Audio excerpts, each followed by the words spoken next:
Doing a quick recording here of Apex Legends. We are playing on with a GTX 1070 paired with X5675 stock clocks for both. Yeah, these are the settings, pretty much maxed out for 1080p. Yeah, I guess we will drop. So we can drop in a busy area or wherever. But yeah, paired with the X5675, which is a 6-core 12-threaded processor. And yeah, I'm just dropping solo, so yeah, we'll be able to do a quick test here and see what kind of FPS we can get. Yeah, the visual quality looks phenomenal already, just because we're maxed out settings. The GTX 1070 can also play at 1440p pretty nicely, so that's also a nice option with this card. Gives you a little bit of future proofing with higher resolutions, but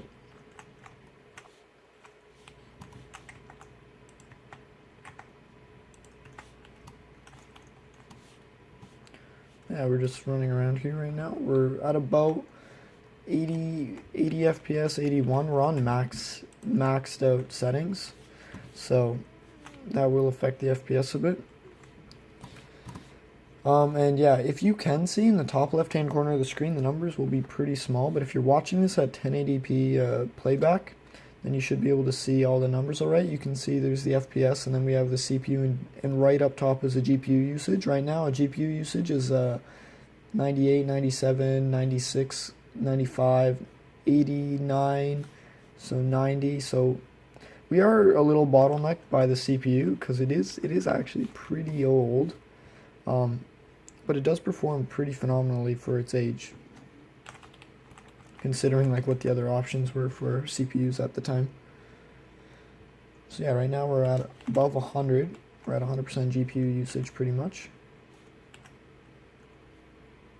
There we go, we'll grab the... Yeah, we'll just keep running around here.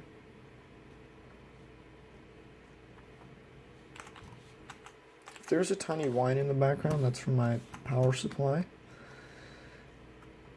But yeah. Yeah, right now about 100 FPS, and we're on max settings for 1080p, and we're just running around here. Like, it's really smooth. The camera I don't think can pick up how smooth it is, because if I whip it back and forth like this, on my screen it's super smooth, but the camera I think is only like recording at 60 FPS, so it will look laggy even though it's not, which is kind of funny. Alright, people have been here.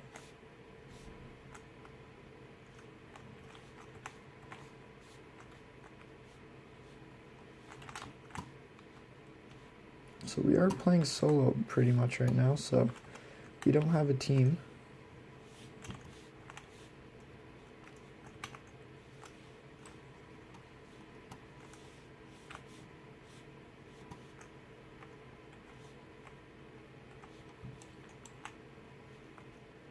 Overall, we're performing pretty well right now.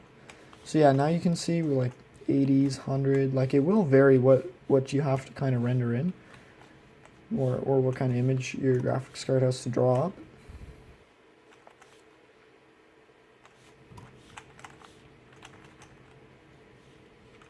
So in some cases we're over 100 right now, and then in other cases we're in the 80s.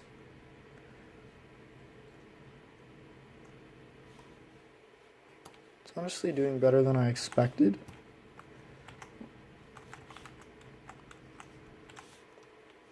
Yeah, you can see for yourself exactly what I'm experiencing. Like, there's no lag, no stutter, which is amazing.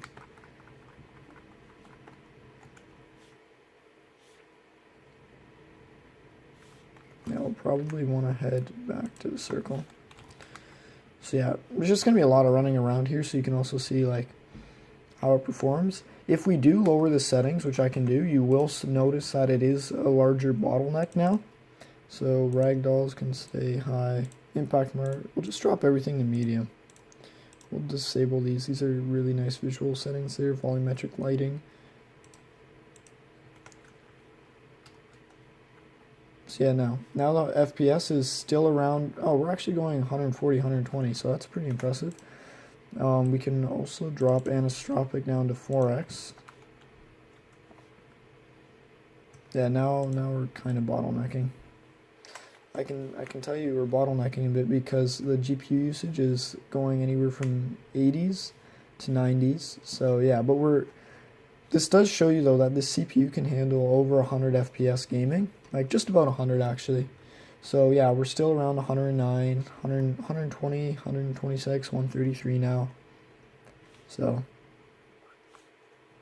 yeah, obviously we're just running around, we're not in combat.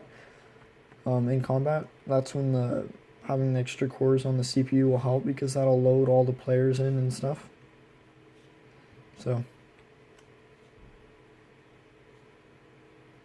yeah, currently it's very comfortable to play. I have tested the CPU with an RX 570, performs phenomenally as well. The RX 570, as you would know, is a lower power card. Well, yeah, you don't get as much FPS, so this older Xeon, even at stock settings without overclocking. Right now it's not overclocked, and I can't overclock because it's a stock Dell motherboard, but yeah, like it still performs really well.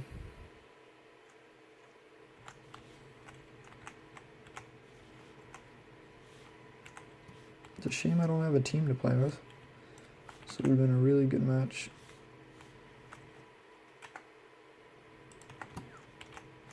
Can we pick one of these up? There we go.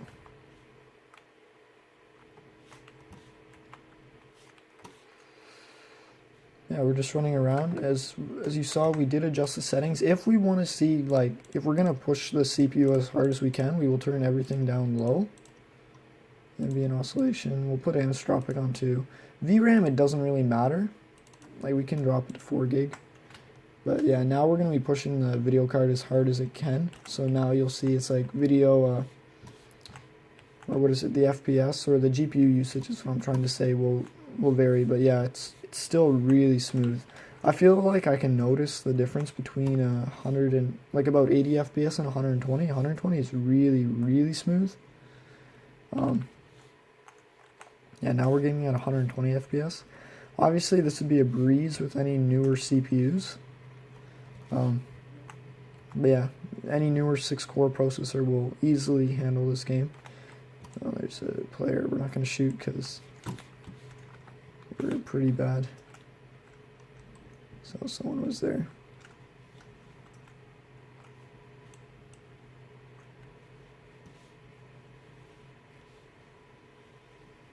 Yeah. Now we're capping at that 144 FPS, which is, I believe, the max FPS for the game. Wonder how they can't see me. I'm pretty much right here. Yeah, now they see me.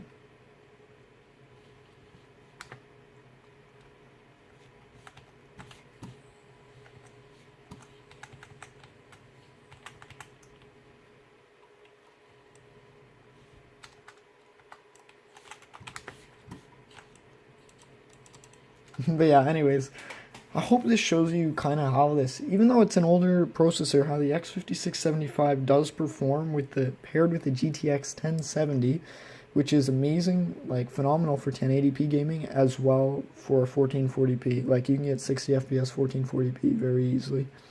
And yeah, if you did enjoy this recording, definitely drop a like. And if you have any questions about this X5675 processor or any CPUs in general, definitely drop a comment. I will get back to you. And yeah, I hope you enjoyed this recording. And I do have other recordings with this X5675 processor. And yeah, stay tuned. Thanks.